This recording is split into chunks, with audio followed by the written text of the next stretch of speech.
Welcome to Behind the Lectern. Since 2006, your host, Jeff Klein, has been working with speakers at all levels, from beginners to Toastmasters International award winners, from experts to National Speaker Association Hall of Famers. In each episode, Jeff introduces you to some of these speakers as you learn about their speaker journey, how they got started, where they came from, where they're going, and more. Take the lessons they have learned on their way to help you with your own path to make speaking work for you. Let's get started. Good day. Good morning, everybody. Jeff Klein here for another episode of Behind the Lectern. I'm excited to welcome business coach Steve Feld here, and let me introduce Steve. Business coach Steve Feld is a certified business coach, author, professional speaker, podcast host, and award-winning business management executive. His goal is to stop business owners from suffering entrepreneurial depression and to stop making running their business so difficult. I want to put damn in front of that. Is that okay? So damn difficult. Yeah, I left out another word. But yeah. He has owned and operated 7 businesses and turned around 3 others. Business owners and entrepreneurs hire Steve to crack 7 figures without burning themselves out. Welcome, Biz Coach Steve. Great. Well, thank you for having me. I'm glad that we connected, and our focus here on Behind the Lectern is your speaking journey and how speaking contributes to your business. How did you start speaking? When was your first speech? Yeah, after running so many businesses, I always had to be in front of the room and talk. And people said, wow, you seem really comfortable. And inside I was like a wreck. So I went and got that fixed. But then I realized to grow my business, I need to be on stage. And I really enjoyed it. I love sharing my knowledge and helping others. And I started speaking at local clubs, chambers, and Rotary, and started working myself up. And then I started working on a speech and what kind of value can I give to people? So I speak at associations, people that have, or tribes, I should say, any organizations that have like business owners, because that's what I speak on. It's something to help business owners at all levels. And it was tremendous. It was going phenomenal right before the pandemic hit. And Sure. The stages closed up. So I switched over to podcast guest. And then as the stages started opening up virtually, I got back on those. And now it's starting to seem, I have my own podcast too, just like you, and we were talking about it. It's sharing and helping others in a greater mass. And I think it's phenomenal. And I've seen some unbelievable speakers where I've gained so much knowledge from. And I think people have something to say, and getting on a stage is the best way to do it. Absolutely. No question about it. Now tell me, you said you got it fixed. Let's talk about that. Yeah, I was inside. I felt like demons were tearing my innards apart. Honestly, I felt like I was sweating and shaking and everything. And everyone said, you're calm, cool, collected. And I would get off of a stage and just be exhausted. And it was something that I had to work on. So I went to Toastmasters. Nice. And that actually helped me launch getting on stages. And actually, then I learned from others on how to sell from the stage or share, contribute from the stage. And I also learned how to get on stages. So now I teach that to a lot of people as well. Excellent. Now, so I'll just welcome Samuel to our live studio audience. Samuel, if you have a question, feel free to chime in. Thank you for joining us. We go from 0 to 7 or guests and things like that, but we're glad to have you just listen in, Samuel. All right, so let's just talk about Toastmasters for a few minutes. I'm a big fan. How did you learn that it existed? I actually have heard about Toastmasters, so I was typical person going, oh, it's a place where you make toast, right? Or something like, or they work on toasts at an event. But then I started looking in the organization and started learning it does a lot more. So I went there to solve my problem and to kill my inner demons. And I gave a speech one time on glossophobia, number one fear in the whole wide world, fear of public speaking. Okay. I did research on it. I found out all those same emotions I had for fear of speaking are the exact same emotions as excitement. So it was a mind shift switch to go when I get on stage. Now I'm excited, and I always go on the stage thinking, I'm going to rock this. All the emotions I'm feeling, I'm excited, I'm jacked up, versus where it used to be before, like, I hope I don't pass out. Right. Well, and you said you left the stage exhausted before. Yes. Before, just because you're all tensed up. Yeah, right. Exactly. And it's funny. I was talking with another guest the other day, and that's the difference. You know, the fear. Sometimes the introvert, they give it all to the audience, and they're exhausted when they're done. And then those of us who got into some of this because we love to be in front of the room, and we're the more extrovert, and now that you overcome those fears, you're with us. We get energy from the audience. You know, if I speak in the evening, I can't get to sleep that night because I'm so amped up. Pardon the roommate; they come and go during the show. I mean, I'm still introverted technically, but of course, sure, yeah, that doesn't change. But energy in and energy out. Whereas before it was like, I'm just trying to hold it together to finish my presentation. Yeah, right. That's so great.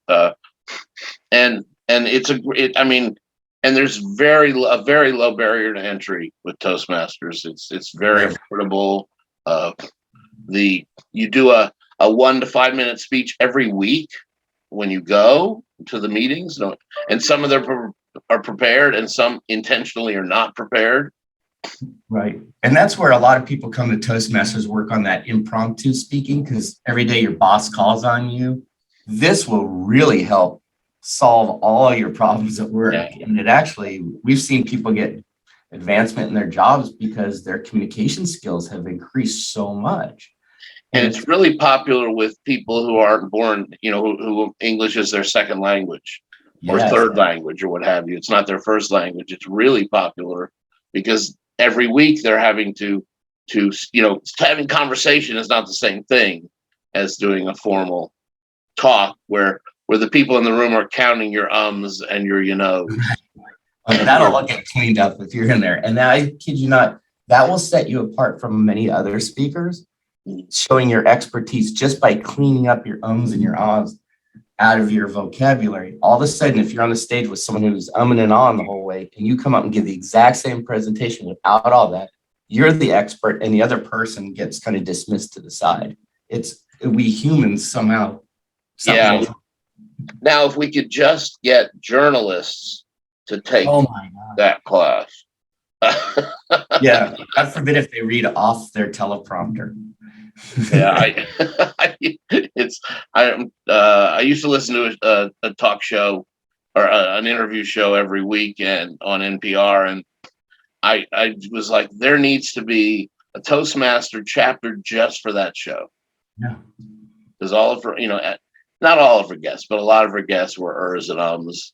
And I do it. I just did it. But if you're doing it 3 or 4 times in the same sentence, it'd be a really good idea to join a Toastmasters club and work on it. Yeah.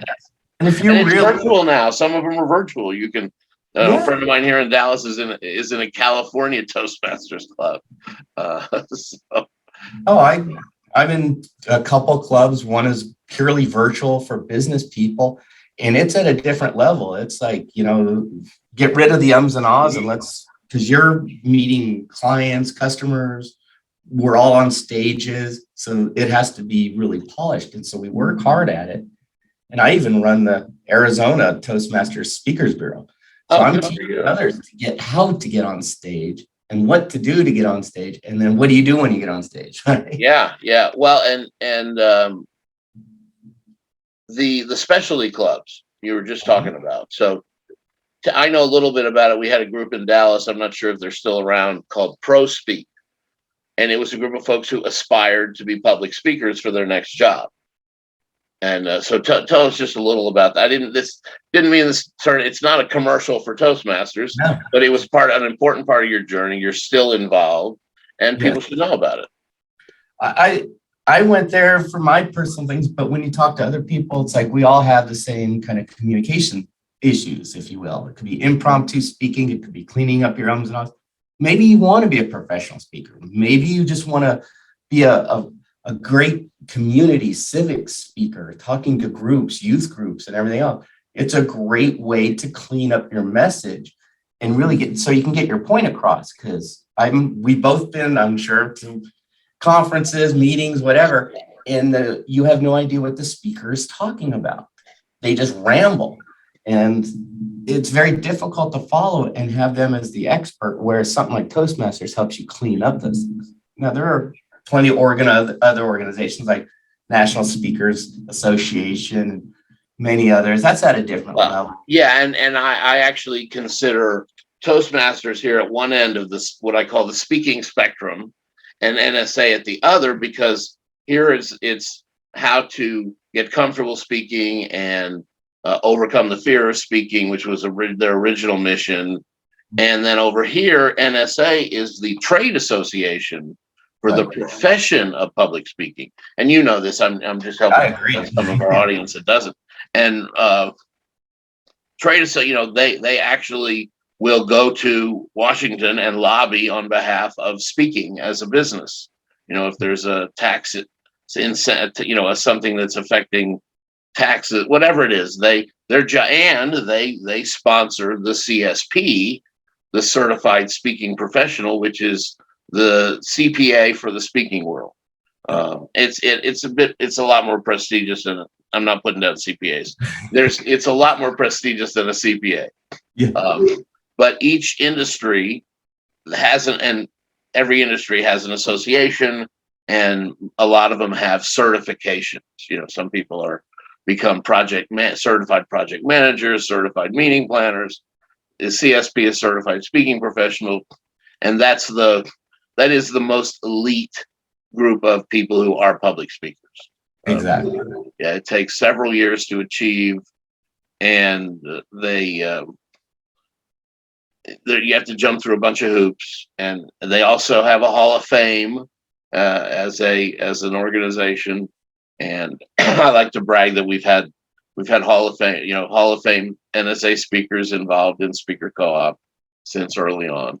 But and of course, I'll give us a little plug. Speaker Co-op's in the middle of that spectrum, because we draw from both sides, because we're mainly a venue for speakers to expose themselves to meeting planners.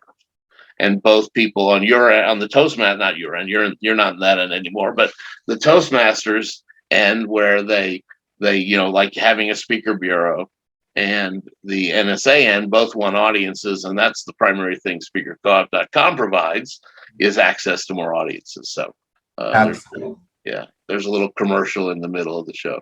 I highly recommend to people who are serious about becoming professional speakers, start finding something to help you on your path. It will help. Go to these professional organizations and take advantage of their knowledge and learn, use the skills. You got to work at it. It doesn't happen overnight, but I've seen the transformation of people ready to pass out on for just talking for a minute to within 4 months, they're giving a 45-minute presentation like they've been practicing this their whole life. Yeah, and it's really and we'll move on in a second, but to what Toastmasters has done that I'm so impressed with is the curriculum is super organized. Yes. And progressive. So my friend who's in that virtual group just passed her first milestone, and I don't know what it's called. I'm not, but her first milestone, which is X number of talks and X number of evaluations and all these other things. And she probably isn't going to stick with it just because her schedule, but she has gained so much from doing it and having a goal in mind, having a benchmark to get to, and then say, okay, now I get to decide, do I want to go after the next benchmark, or do I want to go somewhere else and to advance my education for my business or my That's true. profession? Yeah, Yeah, I've already achieved the Distinguished Toastmaster, I'll so bet. level, and I'm on my second one. I'll have that done here in a couple months, and then I don't know. It's like I'm gained so much from Toastmasters, but Yeah. in the meantime, it's like I focus on the speaking side of my business, and I notice what it's done to help me grow. Sure. Well, and you have to be a chapter officer to get DTM, right? Yeah, I've been an officer. I've worked. Well, and that's again for personal and professional development. Yeah. Serving as an officer in a club is really important. Absolutely. And it teaches you how to be a manager, and it teaches you how to work with people and how to, I mean, all kinds of things that, I mean, I can't even, because, you know, we had a networking group that I was involved in back in the last century. No, not in the last century, back in the 2000s, in the aughts, where we had a lot of folks who really developed professionally because they decided to jump into leadership of the group, and that helped them in their professional development, made them better at work. So, you know, all those things to improve yourself. As soon as I'll have the mustache. There was the cattail mustache, and so it's just however you're doing your development. If you're a do-it-yourself or, you know, reading those books, nothing is better than joining some sort of a club that can help you just learn how to be in front of the room by doing it. It's practice. It's all practice. Like everything else in life, you got to practice it. And organizations like Toastmasters just gives you that safe environment to practice it. Right. So you can screw up all day long in Toastmasters, and you're going to get good feedback. You don't want to do it when you get on the stage. Yeah, and I have a funny story. I got an honorary DTM, a Distinguished Toastmaster, which there's no such thing. But I've spoken at several Toastmasters regional conferences, even though I've never been a Toastmaster. And they fill out a thank you certificate, and the thank you certificate was to Jeff Klein DTM, because they assumed because I was speaking at their conference that I was one. So I have a certificate around here somewhere that says I'm a DTM. so I call it my honorary DTM. There you go. Take it. Yeah. So I'll take it for sure. So how did you know that speaking could help you with promote your business at Rotary or what have you? Well, I started doing live workshops. Okay. And bringing business owners in and running a presentation. And it became very comfortable. I'm like, well, I'm only doing it to 10 to 15 people here. Why not go a little bit bigger and change the subject? So I started getting requested for things like about, you know, your message is money, want more money. And then another one was like leadership. And I'm like, wow, I'm not a leadership coach per se. That's my focus. But I started doing keynotes for around leadership and personal advancement. And that started like really triggering, like, why are these people asking me for this? Something that they see. And I'm thinking, wait a minute, this is fun. And then I started doing some keynotes, but I throw in a lot of humor in my stuff. So it was kind of like, do I make a serious keynote? Because it's really not me. But then I start interacting the humor and make it really mine. And that's when it was like, that was the shift. Like once I put me into the speech. Light bulb moment.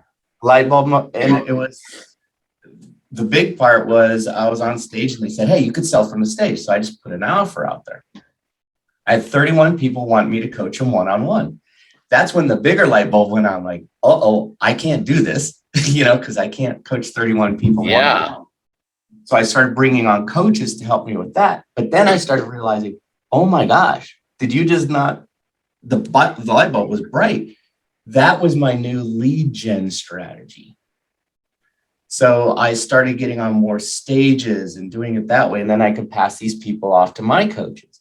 And it was going phenomenal right before the pandemic. And I even brought on speakers to help like multiply myself. Wow. So you filled in, you were doing the replication model before, you know, right as, of course, and it's all going to come back, Steve. I'm confident it's all going to come back.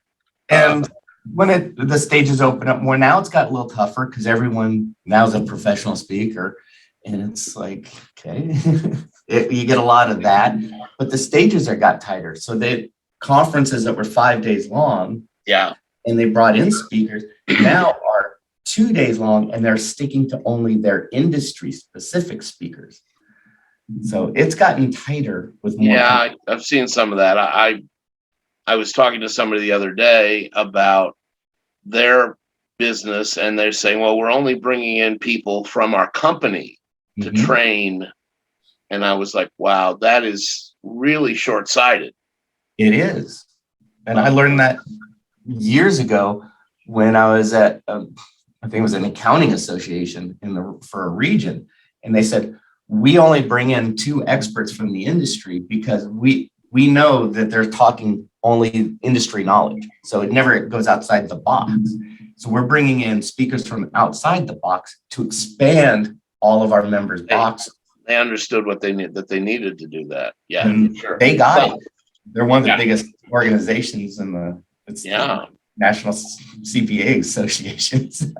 Yeah, I was researching becoming continuing education certified, and I went to the Texas Bar Association website, and and this is when I had an ad agency as my primary business, and I was speaking to get clients for the ad agency. So all of the experts on marketing for the Texas Bar Association are attorneys. Yeah. And I just, can I crack the code? Will they let me in if I'm not a lawyer first? And the answer in that situation was no. Now, it might have changed now, 10 years later, but yeah, there's still they don't want players that they're yeah. But that's an industry that moves at a snail, and then they wonder why. Yeah, that's for sure. There's many industries like that, and I think for a speaker, you have to find the industry that's more progressive, that gets it. And to find great advice, it's a lot of calls and a lot of emails and a lot of door knocking. For sure, yeah. And paying attention to what your colleagues are doing.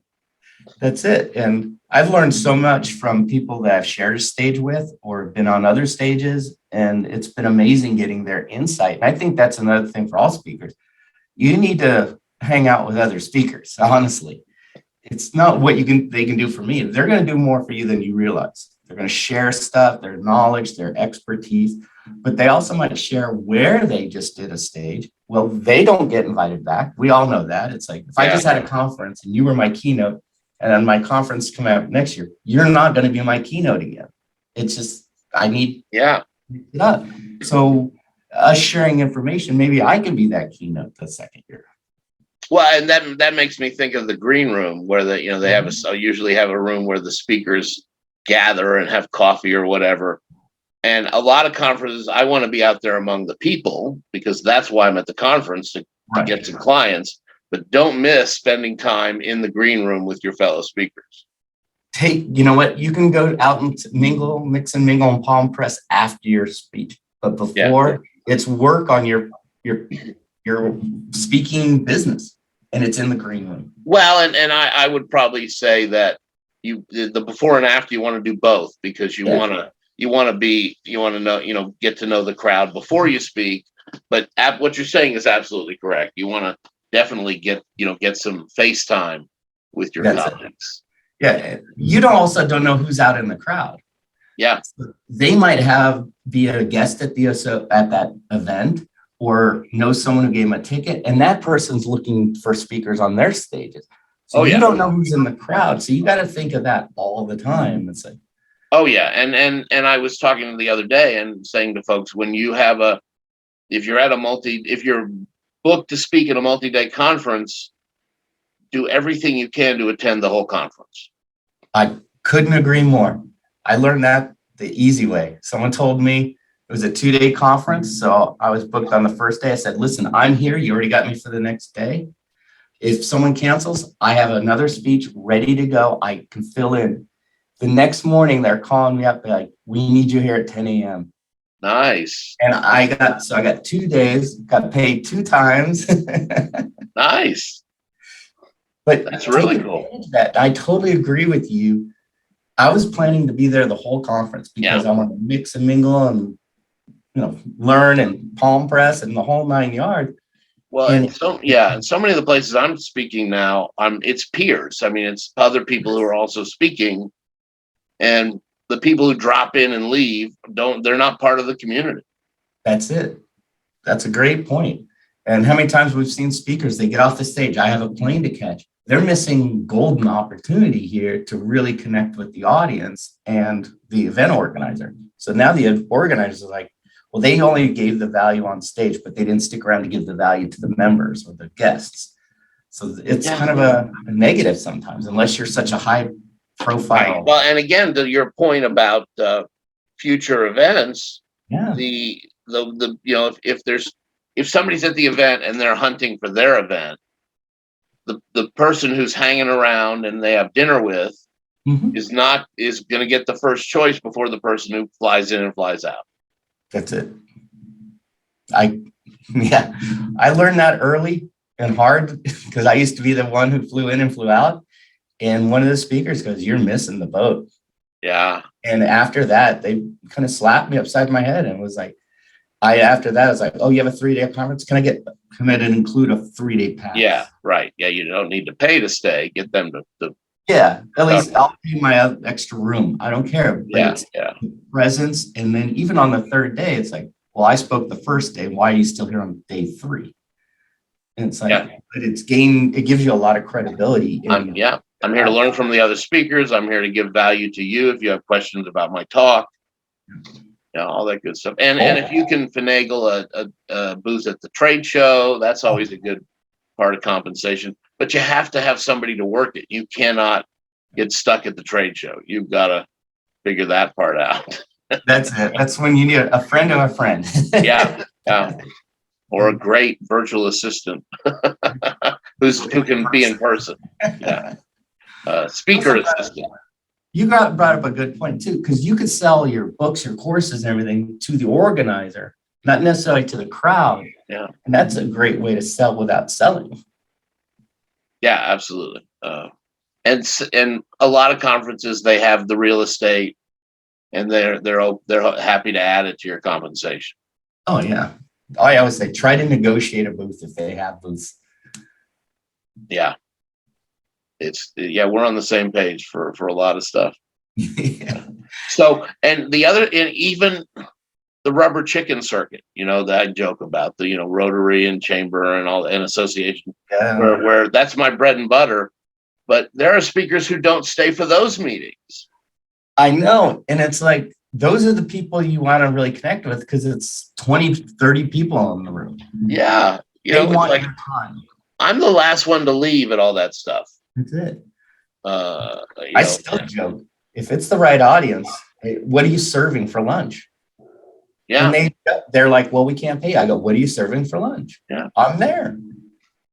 Well, and that's something we started teaching folks early on here at Speaker Co-op. Ask if they have a budget. Yeah. If they say no, say, tell me about your group. I sometimes waive my fee. So I'm not a free speaker. I'm a speaker who's willing to waive his fee in the right situation, which is 90% of the time. It's the right situation because the group's not going to pay anyway. Right. And I've even still given him an invoice. Yeah. And that's exactly right. I don't do an invoice, but I do a letter of agreement. Yes. That has the price of the speech crossed out and it says waive. Yeah. That way it shows value. The other thing in the letter of agreement, Steve, is this is confidential. Yes. Oh yeah. So only the organizer or the leaders are supposed to know about that. And it's really funny. People who attend meetings don't really think about it. And a lot of them don't know that you're not getting paid. Yes. It's true. But again, we're not there in that room to get paid from the group beforehand.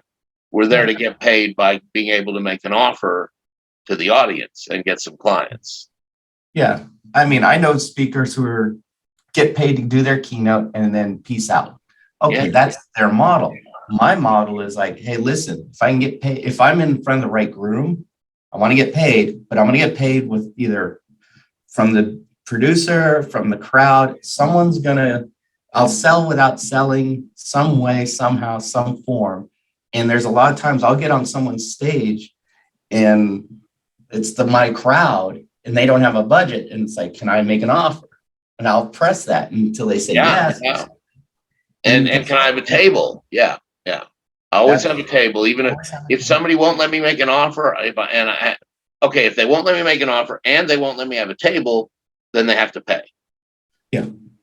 That's where I'm at. But because I can do a talk without making an offer, right. But I have to have a table with my offer on the table. That's it.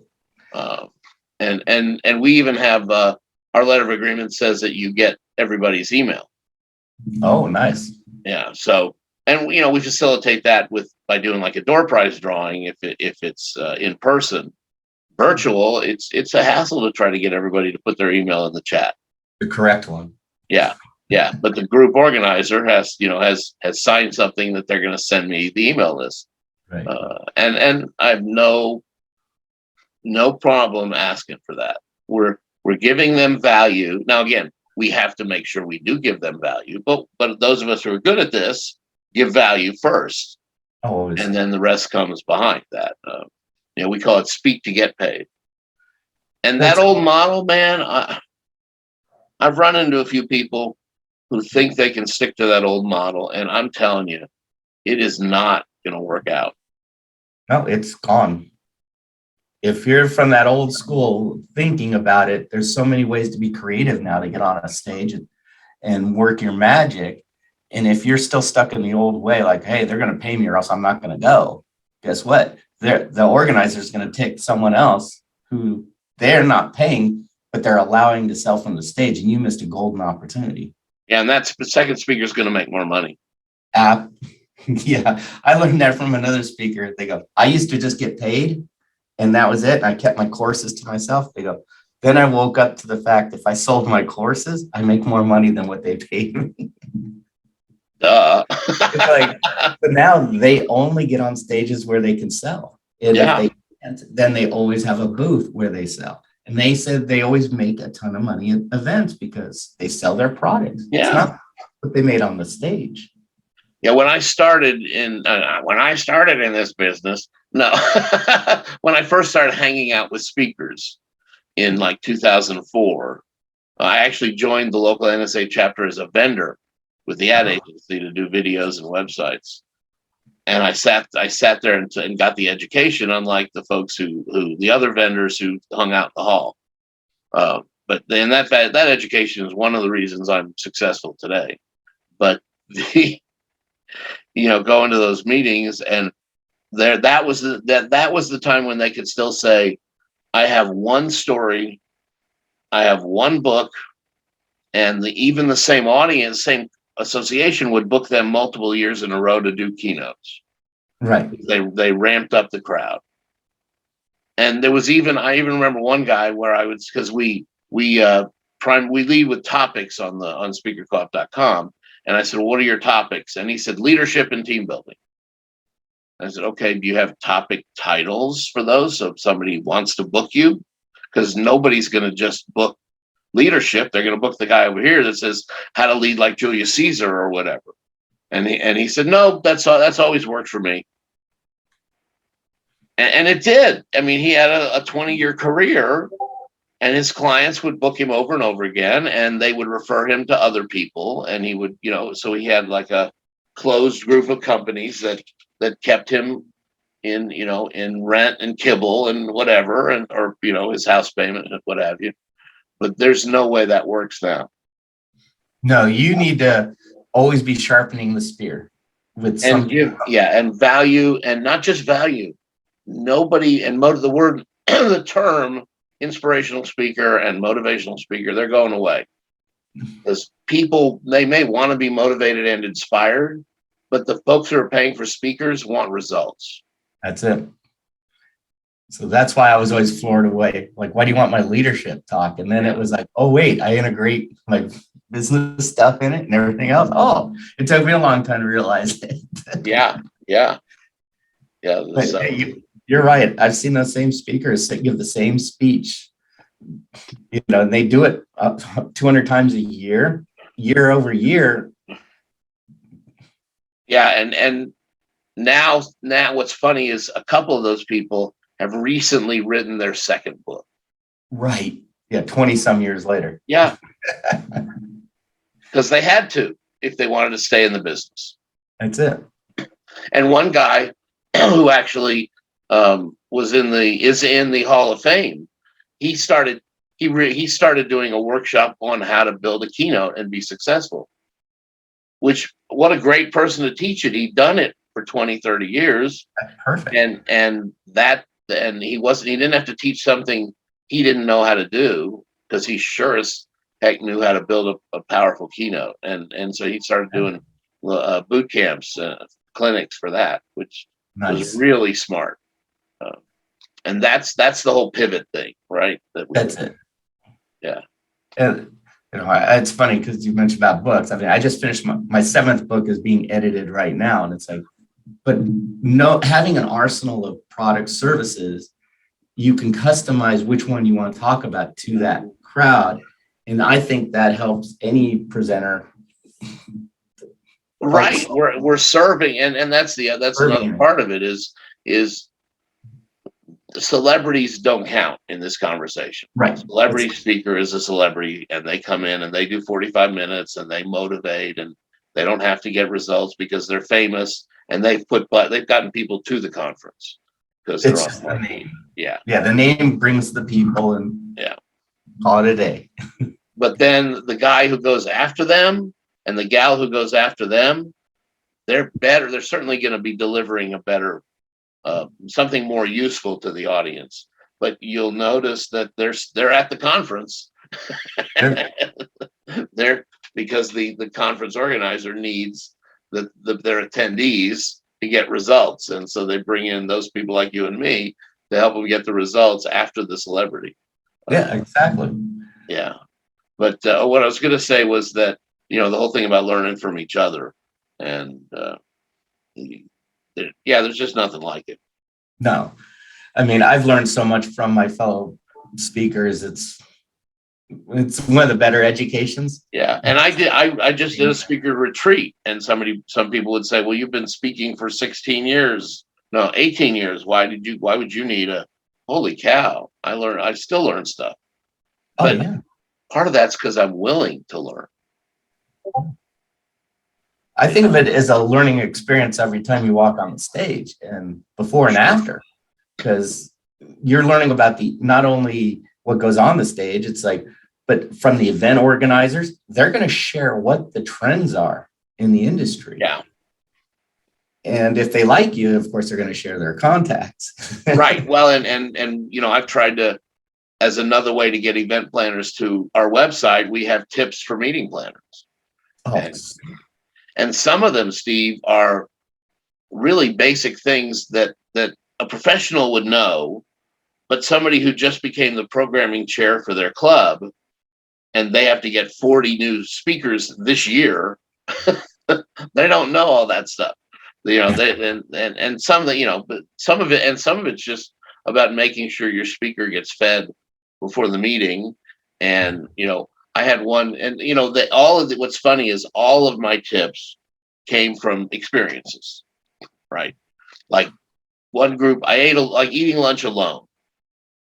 It's like I was, and this group, they were worried about running out of food at the buffet.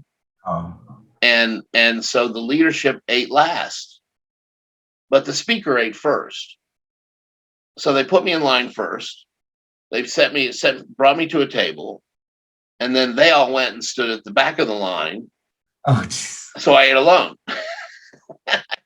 And it was like, one answer to that is don't put me at the head table, put the speaker with other people, which is right. Or the other answer is have somebody also eat with the speaker. And just little things like that they didn't really think about it. Well, I wish I could say that's never happened, but well, and the letter of agreement doesn't say I don't eat alone, but it definitely says I don't buy my own lunch. Yeah, that's all it says. It's like you're providing lunch. It didn't say It's in the letter of agreement that, yeah, that they provide lunch for me and an assistant if I have one. I had one group that was hosted by the restaurant owner, and she didn't buy lunch for the assistant. You had to pay for your own assistant's lunch. That's a learning lesson. Yeah, well, because I gave her she crossed through that on the letter. Oh, Who, whatever. But it's just funny that the things that people pick and choose to do. Well, okay, so I want to make sure I give you an opportunity to tell us what Biz Coach Steve stands for, besides being a great speaker and all that good stuff. Tell us about what you teach people about their business. yeah. I focus on primarily small business owners and entrepreneurs. So I have programs set up for like automated, I call it my eLearning Academy. So it has tools, resources for like startups, so forth. Also group coaching and one-on-one coaching and masterminds. But the big thing I teach them, I have proprietary software where I can find business anywhere from $10,000 to over $100,000 of hidden annualized revenue in 45 minutes. And not only that, we have an implementation schedule, so we go after it, and we'd like to do it without spending more money on marketing or advertising. So that's like kind of my secret sauce. Very cool. Now, tell me the numbers again, because I want to put them in the show notes. Yeah, we can find a business owner anywhere from $10,000 to over $100,000 of hidden annualized revenue. So it all depends on the size of the business. Sure. But we also it produces a report, and we can follow a game plan on it. It's kind of like been my weapon lately, and putting them in like group coaching programs. Start off with like foundational strategies, which I was shocked. It's more of like business 101. Yeah, and they've been in business for 10 years and they don't have. And they're in it because they forgot the foundations. As we know, we build a building, right? You have to have a strong foundation to build a building. Well, many business owners build a weak foundation and start working on the building so fast, but they didn't work on the foundation. So I've been noticing businesses that have been in business 10 years, they're hopping into this and they're just like, if I would have known this 10 years ago, my business would be in a better place. It's like, you know it now. So now it's time to put it in. The building's up. Let's just get in there and fix the foundation. Hey, there are things, if I had known at 25, my life would be very different right now. Yeah, if I know what I know now at 25. I would have put $25 a month into some sort of an account, right? Yeah. I mean, I'd be on the cover of magazines. Yeah, right. You'd be the guy next to Bezos on the rocket, right? Yeah, exactly. Shatner. Or was that Musk? I get them confused. Those Bezos. Both of them. I'll ride on both of their rockets. I'm good. There you go. And of course, the business, the basic business stuff. It's like arithmetic. It's stuff we all know and just don't implement. Yeah. A lot of business, or we ignore it because we think we don't need it. Yeah, it's like what I see with a lot of business owners. They have a good service or product, so they work on that and getting sales. But then all of a sudden they get to a point like, why did my sales start declining? Well, you don't know your business. So you only know what you know. So you don't know about marketing, accounting, HR, all the other aspects of business. That's where I come in. It's like, okay, let's build a long-term sustainable business, because one day you probably want to exit this thing and you haven't even thought of that. So that's a problem. So you're shooting your arrow and there's no target. Yeah, they got sales and customer service. Yeah, and nothing else. And a lot of them don't know how to manage their expenses either. Oh, I see that all the time. And that's always been my joke. It's like, let's crack open your financial statements and I'll find your investment into this. Yeah, right. Absolutely. You're wasting money. And I even had a coach do it to me years and years ago in one of my businesses. And I was shocked. And I thought I knew business. And I was still like, wow. Yeah, I actually had, I had a friend a guy who's become a friend, but in one of my networks take me through this program, the intro meeting. And if you did this instead of this, what would look like at the end of the year? Oh, crap. Now I have to figure out how to find time to make this, that, and still do all the other things. And that's probably after I show them, like put them through the proprietary software, they're always like, oh my God, this would change my life. And it's like, your number one question is, how am I going to do this? It's yeah. Like, well, that's where I come in. I was gonna say, that's where you bring in the coach to help you implement. Yeah. And implement it. Because I know you got to think, I'm pulling information from multiple businesses, multiple industries, and I'm using all that knowledge for you and your business. You could not accumulate all this. Oh yeah. Well, and that's that's the coaching model. I mean, well, it's the outsourcing model. Yeah. Do what you do best and bring in people who help you with all the other stuff. Oh, believe me, I have staff and VAs who do things I just don't want to do. Yeah. I can do them. I just don't want to do them because it's sucking the life out of me with time. But you know what? They love it. Good. You do it. Yeah, exactly. Well, we need the world needs worker bees. Yes. And there's nothing derogatory about being good at what you do and enjoying it. Yeah. Because those of us who don't know how to stop moving need them to keep our world, to keep everything going and being successful. Like I did a lot of work with the Administrative Professionals Association. You talk about the people that run the world. Most 90% are women, and they're super smart, and they once were secretaries, and they changed the name of their organization. And they're not administrative assistants anymore. They're administrative professionals, which they deserve. Yeah. That association has certifications, and but thank God their bosses mostly know how much they need them. Yeah. I always joked with a lot of mine. It's like, once I realized who really is running the whole thing. Yeah. I always told, like, I would personally buy like the administrative professional, like, here's a day pass. Do not come in tomorrow. Call in sick. Yeah. Go in and have a day pass on me, because I'm going to meet with your boss tomorrow. I want to see how he reacts. They're lost. Well, that's hilarious. And I do that to show them, like, yeah, you have unbelievable staff and you're not appreciating them. It's a lesson for them. But once they start realizing they need to stop micromanaging and stop putting their fingers in the pie and hire great people and let them do their job. Yeah, I had a friend, colleague who's since passed, who wrote a book on acknowledgement. Mm. And one of my favorite stories from the book is he said he had a client CEO call him in because his assistant was quitting and he didn't want her to go. And so he sat down and he said, okay, so tell me about her. How long has she worked here? Then he was like 10 years. And how long, did this? And he gave him a little bit of information. And the guy, my friend, sat down with the woman and she said, well, he doesn't know who I am. And I've been working for him for 15 years.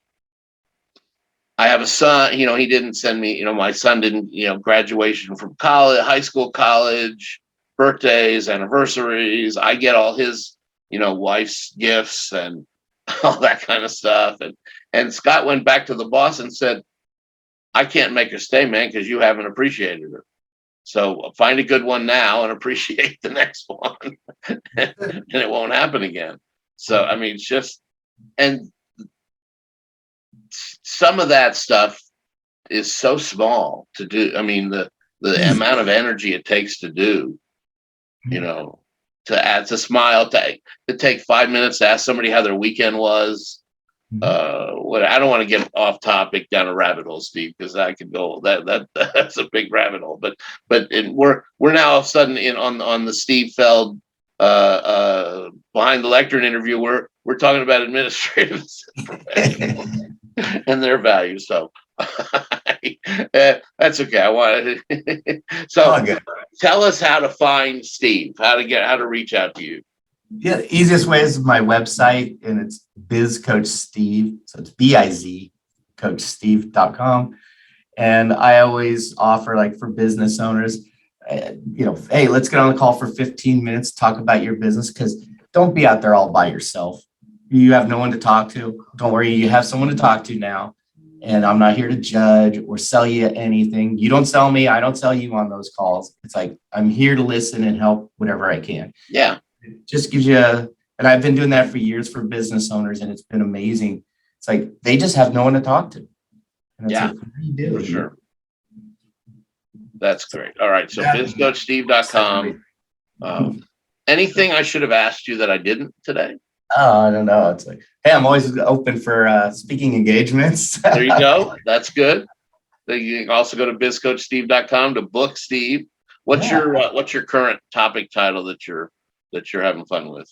Oh, everyone keeps it was on my site and I couldn't find it for the longest time. It's called Your Message is Money, Want More Money. And it's about, I hear this all the time from business owners, like, I did this kind of an ad or did this, and Facebook ads don't work. So I did a test and I said, BS. I did a one-line Facebook paid advertisement and my engagement went up by 600,000%. So you're right. Facebook ads don't work. What it comes down to is your message sucks. Sorry. That's why it doesn't work. Yeah. I teach what's wrong with the message, but I also give them 3 strategies that they can take away from the talk and put it right in their business, and it won't cost them a bloody penny to do it. All right. So my audience is going to kill me if I don't ask you to just tell us those 3 bullets, or we could just tease them and make them meet with you.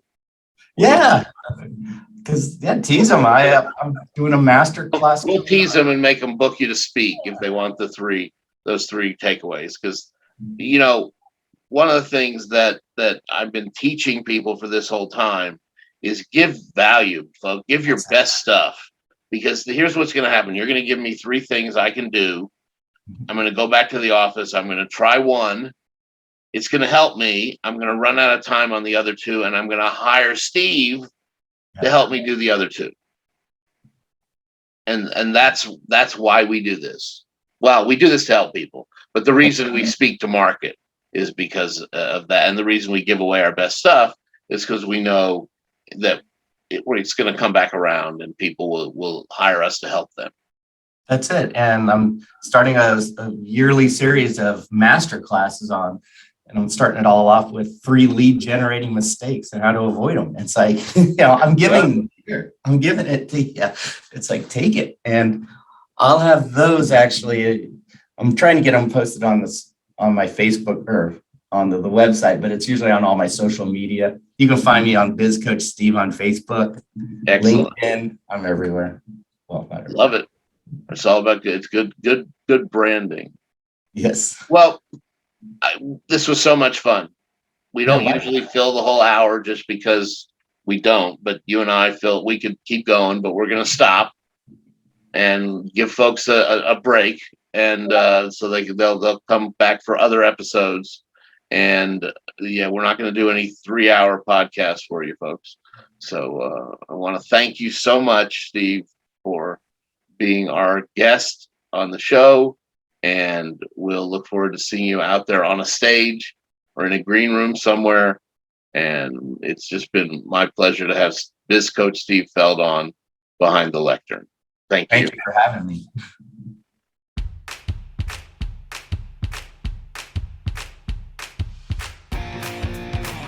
Thanks for joining us on Behind the Lectern.